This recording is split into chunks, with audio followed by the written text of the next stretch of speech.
আমি একটা গুরুত্বপূর্ণ ভিডিওর জন্য এসেছি। কারণ হচ্ছে ন্যাপির ব্যাপারে। ন্যাপির ব্যাপারে হচ্ছে একটা হচ্ছে প্যাম্পার্স, যেটা খুব ভালো কোম্পানি, আমরা সবাই জানি। আর একটা হচ্ছে ম্যামি পোকো প্যান্টস। তো দুটো নিয়েছি হাতে, কিন্তু আমি এটা যখন নিয়েছি, এটা খুবই সফট। প্যাম্পার্সটা খুবই ভালো, খুব সফট। তার থেকে একটু হার্ড টাইপের আছে ম্যামি পোকো প্যান্টস। তো কথাটা হলো যে প্যাম্পার্স এত ভালো, কিন্তু প্যাম্পার্স যখনই পরাতে যাব তখনই ছিঁড়ে যাচ্ছে। এটা অলরেডি ছিঁড়ে গেছে, দেখতেই পাচ্ছেন বন্ধুরা, ছিঁড়ে যাচ্ছে। এত বাজে একটা মানে এত ভালো নামি দামি কোম্পানি শুনে সবাই আমরা প্যাম্পার্স ইউজ করাই, কিন্তু দেখা যাচ্ছে প্যাম্পার্সের মানে এই জায়গাটা এতটাই পাতলা করেছে যে পরাতে গেলেই ছিঁড়ে যাচ্ছে। যখনই পরাতে যাচ্ছে ছিঁড়ে যাচ্ছে। তারপর ন্যাপি ভিজে যাচ্ছে, পুরো সারা রাত ন্যাপিতে, ভেজা ন্যাপিতে শুয়ে থাকছে বাচ্চা। কালকেও সেরকম হয়েছে, যেহেতু প্যাম্পার্সটা আনিয়েছিলাম।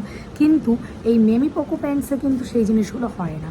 আমি কোনো কোম্পানির হয়ে আমি প্রমোটও করছি না, কোনো কোম্পানিকে আমি খারাপও বলছি না, কিন্তু এইগুলো তো একটু দেখা উচিত। কারণ হচ্ছে এটা এতটাই বাজে, হ্যাঁ, তাই কারণে আমি বলছি যে যারা যারা আপনারা প্যাম্পার্স ইউজ করেন তারা দেখে শুনে ইউজ করবেন। কারণ হচ্ছে এটা বেশিক্ষণ স্টেও করছে না প্যাম্পার্সটা, আর বেশিক্ষণ মানে পরানোও যাচ্ছে না। আর বাচ্চারা একটু বড় হলে ওরা একটু ছটপট হয়। এবার ছটপট যখনই করে তখন এরকম টেনে যখন পরাতে যাচ্ছি তখন ছিঁড়ে যাচ্ছে।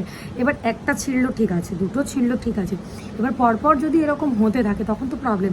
আমার বহু প্যাম্পার্স এরকম ছিঁড়ে গেছে, তাই কারণ ডবল প্যাম্পার্সও পরাতে হয়েছে। এবার একটা বাচ্চার ক্ষেত্রে দুখানা প্যাম্পার্স পরানো মানে বুঝতেই পারছেন কতটা হেভি হচ্ছে। বাচ্চারাও তো পড়তে চায় না সব সময়, রাত্রিরটায় পড়াই, রাত্রিরে দেখছি প্যাম্পার্স ভিজে পুরো মানে বিছনাময় টয়লেটে ভর্তি। তা এই জিনিসগুলোর জন্য বলবো, যারা যারা প্যাম্পার্স ইউজ করছেন তারা একটু ভেবেচিন্তে ইউজ করবেন, একটু দেখে নেবেন কোম্পানিটা।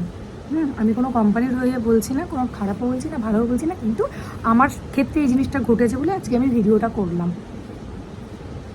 ঠিক আছে, টাটা।